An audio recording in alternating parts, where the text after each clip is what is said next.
Je voudrais rebondir sur un mot que tu viens de prononcer, justement, le mot sécurité. Je voudrais que tu me parles plus spécifiquement, là, on va refermer la boîte sur ton environnement professionnel, justement. Tu disais que la consultation était un espace de sécurité. Comment est-ce que cet environnement que tu offres permet la métabolisation d'un processus? La première chose, c'est quand je reçois les couples, d'abord j'ai eu un espace avec eux chacun de façon individuelle pour qu'ils déposent leur paquet cadeau, mais aussi pour qu'on puisse créer un lien. Le paquet cadeau, enfin, il y a souvent des sacs qui débordent hein, quand ils arrivent. Voilà, ils ont besoin de vider leur sac pour pouvoir être à un moment disponible pour le trio qu'on va installer. Donc j'ai déjà créé avec eux un lien de confiance. Dans ces consultations, moi je parle beaucoup en fait. Il y a beaucoup de gens qui sont très inquiets de oui mais je vais essayer, on va voir un psy, il parle pas du tout, c'est très inquiétant. Je parle beaucoup avec eux et ma façon de travailler c'est justement de réinstaurer un lien d'humain à humain et j'ai la croyance que là où ça répare c'est quand une personne se sent entendue dans son humanité par un autre être humain. Et donc je montre mon humanité, je montre que je peux être touchée, je montre que je peux avoir des réactions, et en même temps, je suis toujours dans quelque chose où je n'amène pas de jugement.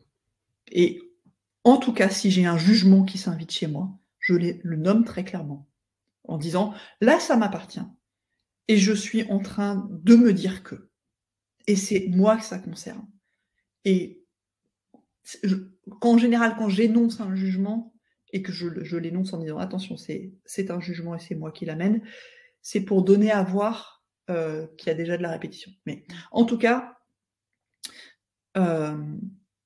déjà dans un premier temps, je crée un lien avec chacun, et ensuite on se retrouve dans une situation où on est tous les trois, et je vais, surtout si c'est très tendu entre eux, leur demander de s'adresser uniquement à moi, pour que, quand ils énoncent quelque chose, ils puissent le dire avec leurs mots. Je sais que ça, c'est en général pas entendable par l'autre. Je vais commencer par reformuler ce qu'ils sont en train de me dire, jusqu'à ce qu'on arrive à... On est au clair sur ce qui s'est passé concrètement. Les faits sont... Ça vous fait vivre de la colère, de la tristesse, voilà, parce que vous avez besoin de... J'utilise la CNV, c'est mon outil, et l'idée c'est que les besoins, ils sont extrêmement restreints et on a tous expérimenté tous les besoins. On n'a pas tous besoin de la même chose au même moment, mais on a tous expérimenté tous les besoins, donc on peut se relier à ça. Et en fait, en reformulant comme ça, la personne qui est en train de parler de quelque chose de difficile pour elle va finir par se sentir entendue et me dire oui, c'est bien ça que je veux dire et c'est bien ça que je suis en train de vivre. Et ensuite, je demande à l'autre avant de parler d'elle, qu'est-ce que vous avez entendu et qu'est-ce que vous avez compris de ce que vient de dire votre partenaire? Tout simplement, et il peut ne pas être d'accord, il peut avoir plein de réactions. Je dis, ok, pour l'instant, qu'est-ce que vous avez compris? Et ça peut être juste de reprendre les derniers mots que la personne a dit et c'est ok. C'est un accusé-réception. J'entends que ça te fait vivre ça et que tu as besoin d'eux. J'ai des choses à dire là-dessus, je suis peut-être pas d'accord, mais en tout cas, j'ai entendu. Et déjà, ça remet du lien dans quelque chose qui souvent est rompu parce que j'ai besoin que tu t'occupes de moi. Ah oui, mais moi, j'ai pas le temps, c'est insupportable pour l'autre. Je me sens envahie. Puisque déjà, au quotidien, dans les relations de couple qui ne vont plus super bien, hein, c'est pas tous les couples évidemment, on n'ose pas communiquer, mais parce qu'on n'a pas appris à communiquer en général. C'est ça. Déjà. Et donc, en fait, effectivement, c'est dans un premier temps, je vais servir de tampon et moi, je vais accueillir l'émotion. Et quand parfois c'est de la colère avec des gens qui se lèvent du canapé en disant mais c'est insupportable, puisque ça, je m'en vais. Et ben oui, ça m'est arrivé de me mettre devant quelqu'un et de dire ok, là vous êtes en colère et vous avez vraiment besoin qu'on vous écoute et c'est insupportable pour vous à tel point que vous auriez besoin de sortir parce que là, voilà. Ok, c'est bien. Ok, mais je suis là et je contiens ça. Oui. Et évidemment, quand c'est du face-à-face dans les couples, c'est très impressionnant et ça amène à des choses où l'autre va se mettre aussi en mode survie et va réagir avec de la colère ou en claquant la porte ou en se mettant à pleurer. Et bon, voilà.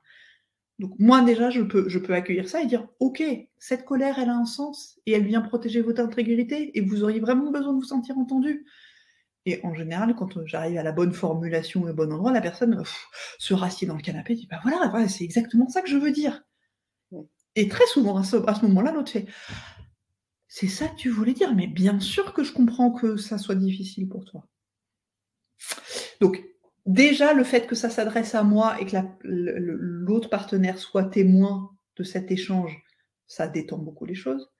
Et puis, j'arrive à une reformulation qui fait que l'autre, bien sûr que je comprends ça. Et ensuite, la deuxième étape, c'est bien l'autre va reformuler, donc accuser-réception de « j'ai bien compris ce que tu as dit ». Okay. Et moi, j'ai des choses à dire là-dessus. Et moi, j'ai des réactions. Et donc, on recommence de « Ok, donc quand vous entendez votre partenaire dire ça, ça vous met en colère, ça vous... » Et bien sûr que les gens à cet endroit-là parlent de leurs blessures.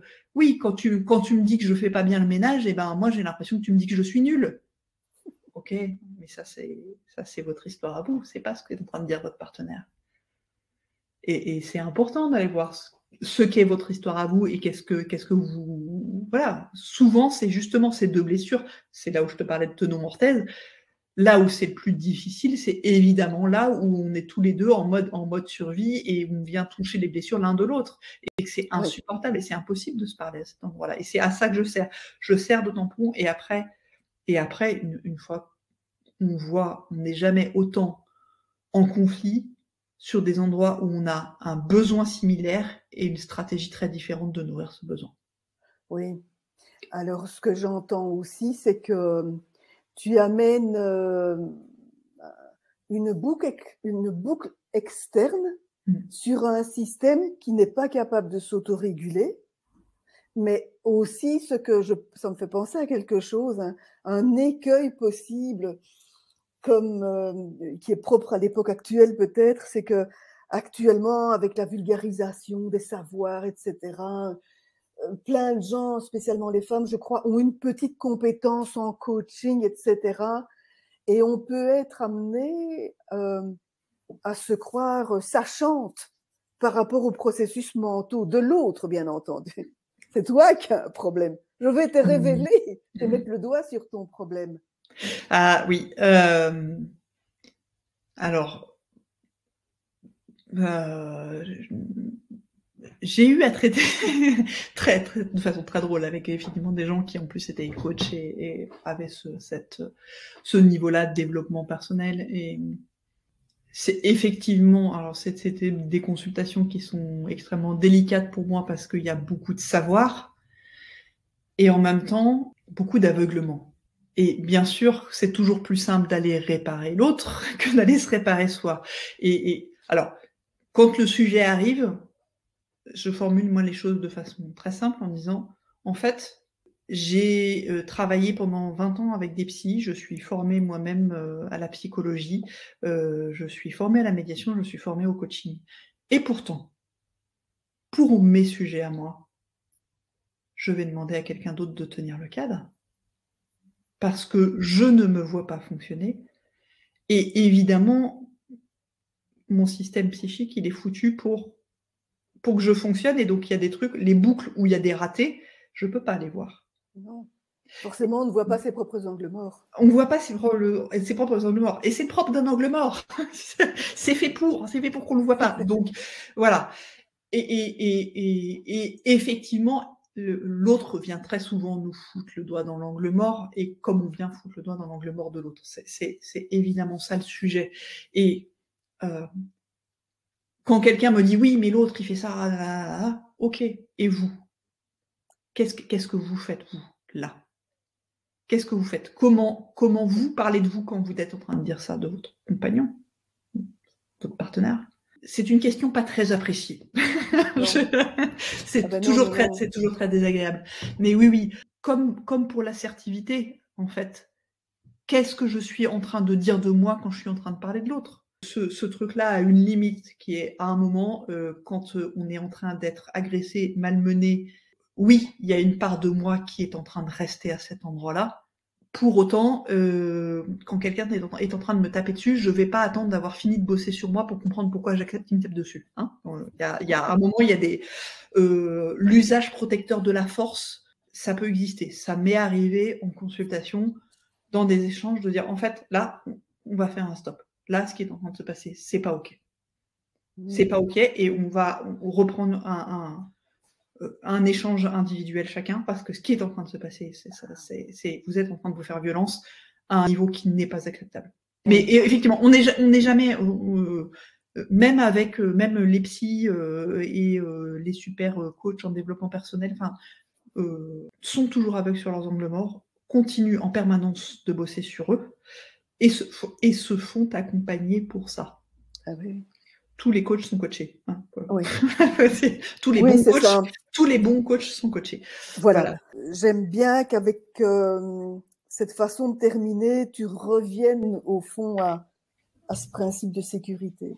Refuser d'entrer, d'être complice, hein, rester en position méta, et ensuite confirmer que les bons coachs, en tout cas, se font coacher. Morgane, est-ce que tu as des couples qui viennent pour l'entretien, comme les voitures? Pour l'entretien, alors c'est mon rêve et pour l'instant pas encore. Effectivement, c'est extrêmement important de pouvoir faire des checks réguliers. C'est vrai que culturellement, en tout cas en France, on a l'habitude de consulter et de demander de l'aide quand ça ne va plus. Voilà. À titre curatif. À titre curatif.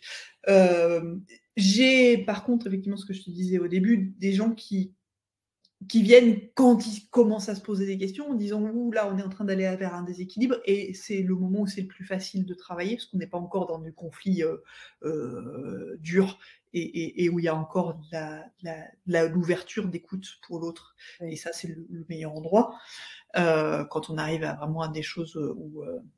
il y a du c'est trop tard dans ces positions-là, c'est très difficile d'avancer et de déplier les choses. Je n'ai pas eu l'occasion, en vrai, d'avoir du curatif. Cependant, j'ai... d'avoir du préventif. Du préventif, pardon. Excuse-moi. D'avoir du préventif, de l'entretien, effectivement, l'entretien du jardin avant que ça n'aille plus. Je n'ai pas eu cette occasion-là. Cependant, à titre... moi d'information et de maintien de ma réflexion sur les couples. J'ai beaucoup échangé, notamment en ce moment avec des entrepreneurs sur ce sujet-là, comment l'entrepreneuriat vient déséquilibrer le couple ou comment le couple vient déséquilibrer votre entrepreneuriat, votre solidité dans le boulot. Et effectivement, les couples qui sont soit un entrepreneur, un salarié, soit deux entrepreneurs, ceux qui se maintiennent ont une routine qui intègre des checks de comment ça va entre nous, alors que surtout s'ils bossent ensemble, de comment ça va entre nous dans le boulot et comment ça va entre nous dans la relation. Et les entrepreneurs, surtout ceux qui entreprennent ensemble ou de façon concomitante, ont des routines extrêmement puissantes avec des sanctuarisations des moments pour leur couple. C'est-à-dire, on sait que le dimanche ou le week-end, nous ne parlerons pas de travail. Par contre, s'il y a un besoin urgent pour causer du boulot, on s'est noté un rendez-vous, mais au même titre qu'un rendez-vous avec un client ou un partenaire, c'est pris au même niveau de sérieux. Dès lundi pour se parler de ce sujet-là, et c'est dans mon agenda, je ne vais pas te passer à la trappe sous prétexte que tu es mon compagnon et que tu peux attendre. C'est pris au même niveau de sérieux, c'est ça qui est important d'entendre. Et donc il y a ces sanctuarisations de le week-end c'est pour nous, ou cette soirée, ou ces vacances-là, il y a vraiment des sanctuarisations des espaces, voilà, pour qu'il y ait de la qualité relationnelle amoureuse et de la qualité relationnelle de travail. Donc ça c'est vraiment important. Et les couples qui ont entrepris et perdurent et ont entrepris ensemble et perdurent ensemble, ils ont aussi des routines de boulot extrêmement puissantes avec des points qui sont de l'ordre vraiment on fait un comex quoi.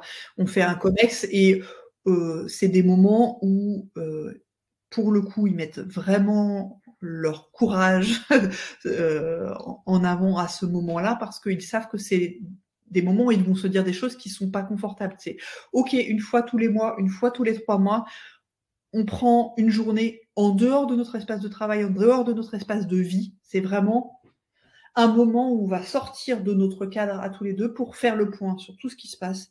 Et c'est quoi nos objectifs? C'est qu'est-ce qu'on s'était dit la fois précédente? OK, est-ce qu'on a atteint nos objectifs? Est-ce qu'il y a encore des choses à réajuster? Est-ce que c'est confortable pour toi? Est-ce que c'est confortable pour moi? Et c'est là où il faut avoir beaucoup de courage pour dire, en fait, on s'était dit ça, ça me convient pas.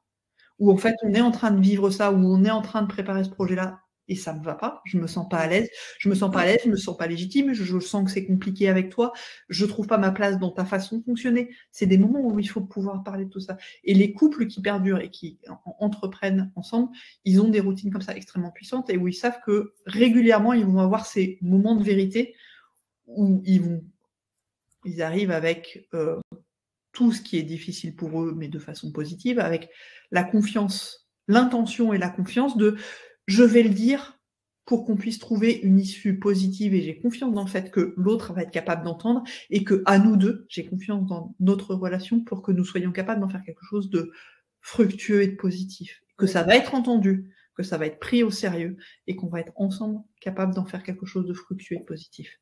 Et c'est évidemment des routines qui sont extrêmement favorables au maintien et c'est des moments qui montrent au maintien du couple et c'est effectivement des moments qui montrent et matérialisent ce que c'est que la confiance et la sécurité dans le couple. Et donc c'est des choses qui sont extrêmement ritualisées et qui sont en même temps le moyen de maintenir le couple et en même temps des symboles forts de la confiance et de la relation.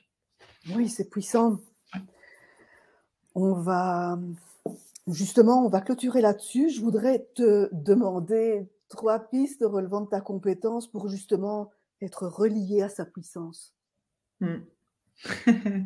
Alors, sur mon domaine de compétences, vraiment la relation de couple, sur la puissance, il faut avoir vraiment conscience qu'il n'y aura pas de nous sains sans un je qui est bien défini. Si je ne sais pas ce que je veux, le nous va être flou et désagréable, enfin insécure. Ouais. Voilà. Et donc les 3 pistes que j'ai retenues à vous proposer là, parce qu'on avait discuté un peu avant, c'est vraiment 3 pistes qui viennent se décliner autour de ça. Si vous voulez un nous sain et agréable à vivre, il va falloir que je me définisse. Et donc il y a le premier, c'est quand on est dans une difficulté, une dispute, quelque chose de difficile, la question c'est qu'est-ce que moi je veux? Ok, j'ai envie d'être en lien avec l'autre et c'est parce que je suis en train d'essayer de résoudre le problème de la relation que je suis en train de me perdre. Et donc, il y a une dispute et on est perdu et on est en train de s'agiter dans tous les sens. Ok, on pose et on va voir chacun de notre côté qu'est-ce que je veux moi, pour moi, dans cette situation.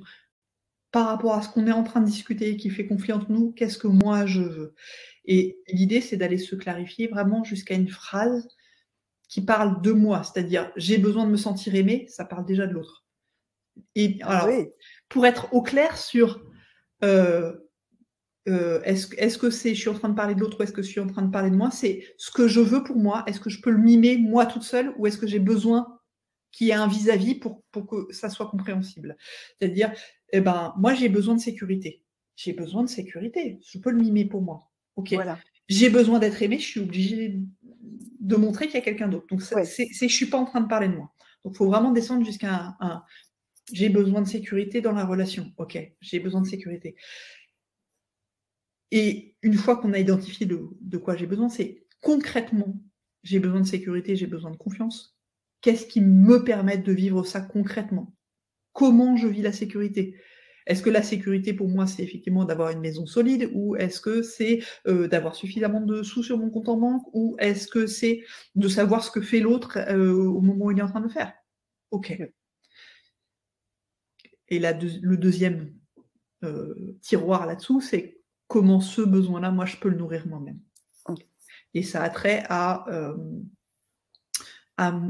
au deuxième axe que je voulais proposer, c'est évidemment quand la relation est insatisfaisante, c'est qu'on est chacun pris dans nos blessures. Alors, c'est les moments où on va parler de blessures de rejet, d'abandon pour ceux qui font du développement personnel. Il y a aussi beaucoup d'autres choses qui peuvent aller plus profondément. Je vois aussi chez certaines femmes une question sur est-ce que j'ai le droit d'exister.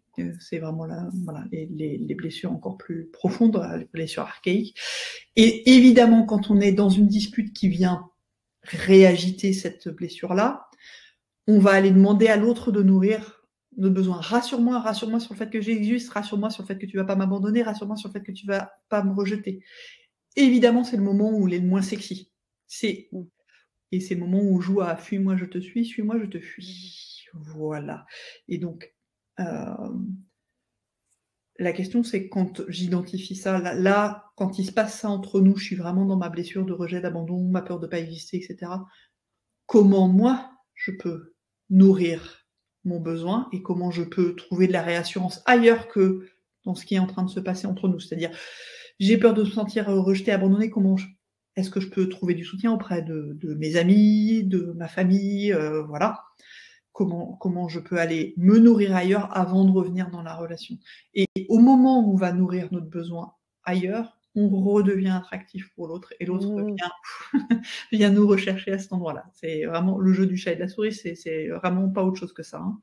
Voilà. Donc, aller nourrir son besoin, autrement, réparer les blessures, aller guérir. Et c'est un chemin infini, mais d'aller mettre de la conscience sur, ok, quand il est en train de se passer ça entre nous, je reviens à cette blessure-là, je vois que c'est trop présent pour moi et que je vais pas être capable de faire autre chose que lui demander de venir me nourrir et je vois que ça le fait fuir. Bon, ok, il faut que je lâche là. Il faut que je lâche et que j'aille m'adresser à quelqu'un d'autre pour un temps. Voilà, les amis, la famille et si besoin un thérapeute et une personne qui va venir répondre à ce boulot-là. La dernière piste, je m'étais notée, c'est la question des disputes récurrentes. J'ai quand même pas mal de couples qui viennent avec ce sujet de c'est difficile entre nous, on a des disputes récurrentes. C'est toujours sur le même sujet ou des sujets différents? Alors, c'est pas toujours très clair. Il y en a qui sont des sujets récurrents et en l'occurrence, c'est souvent ça part de ah mais t'as pas fait la vaisselle et ça finit par oui mais tu te souviens en 2012 tu m'as trompé. Voilà. Donc le sujet est remis au centre de la pièce et c'est effectivement un prétexte pour dire à l'autre qui nous satisfait pas. Et il y a aussi des couples qui vont pas forcément identifier ce qu'est le sujet sous-jacent, mais qui vont passer leur temps à se disputer, mettre de la distance dans la relation, se rapprocher, se redisputer, remettre de la distance dans la relation. C'est quand on est en train d'accabler l'autre en disant mais là il fait toujours ça, c'est jamais bien, de toute façon il a fait ça, je retrouverai jamais de la confiance. Ok, ça c'est des moments où c'est important d'aller voir qu'est-ce que moi je mets dans la relation pour que ça se passe comme ça. Qu'est-ce que moi je fais qui fait qu'on va venir encore se remettre là. Est-ce que effectivement je ramène un vieux sujet de dispute, un truc qui pour moi n'est pas réglé, il m'a trompé en 2012 et c'est toujours pas passé et j'arrive pas à retrouver de la confiance, et c'est ok, mais si c'est dans les disputes, si dans le fond c'est ça qui se réinvite, c'est important d'aller voir, ou on est en train de tourner autour d'une angoisse principale. Dans les disputes récurrentes, il y a souvent, on est en train de tourner autour du pot sur un truc, et c'est important de voir comment ces disputes se finissent. En général, les disputes, quand c'est de façon récurrente comme ça, c'est non seulement un problème dans le couple, puisque c'est jamais agréable à vivre, c'est aussi une façon d'avoir une solution. Et c'est très étonnant. J'ai accompagné un couple qui, effectivement, s'était rencontré, avait vécu un temps vraiment merveilleux de lune de miel, et depuis qu'ils s'étaient dit ok, on est ensemble et on va le dire officiellement à d'autres, le monsieur avait eu un mariage précédent, il finissait son divorce, voilà. Donc à partir du moment où ils ont commencé à se dire ok, on est ensemble et qu'est-ce qu'on construit, ils ont commencé à avoir ces disputes récurrentes et avec ils s'engueulaient et ils claquaient la porte, ils se faisaient la gueule pendant 3 semaines, 1 mois, 3 mois, voilà, vraiment, ils arrivaient à des choses où ils savaient plus très bien. Et en fait, ces disputes récurrentes, c'est important de regarder comment elles se finissent pour savoir à quoi on est en train de chercher une solution. Et là, en l'occurrence, c'était on ne sait pas si on est ensemble ou pas et on ne sait pas si on est suffisamment en confiance pour s'engager. Et donc, c'est un problème parce qu'on se dispute et que du coup, on se fait la gueule pendant 1 mois, mais ça nous permet de reporter sans cesse la décision de est-ce qu'on continue ou est-ce qu'on arrête. Et comme ça, on ne prend pas de décision. Et c'est très, voilà, c'était aussi une façon d'éviter cette question. Voilà. Et donc, c'est important dans ces moments-là d'aller voir qu'est-ce que je suis en train d'attendre, en fait, de cette discussion, dans le fond. Quel bénéfice secondaire, ça c'est le jargon quelle solution je suis en train de trouver. Quand je me dispute et que j'arrive à cette conclusion qui est toujours la même, qu'est-ce que ça me permet de vivre à moi? Parce qu'il y a toujours quelque chose de positif à l'intérieur. Et c'est important que chacun puisse aller voir. Voilà, c'était mes pistes pour retrouver du pouvoir. Oui, c'était très concret, Morgane. Je te remercie beaucoup pour cet entretien passionnant. Mais avec grand plaisir. Voilà, bel échange. Merci beaucoup pour tes questions, Patricia. Merci, Morgane.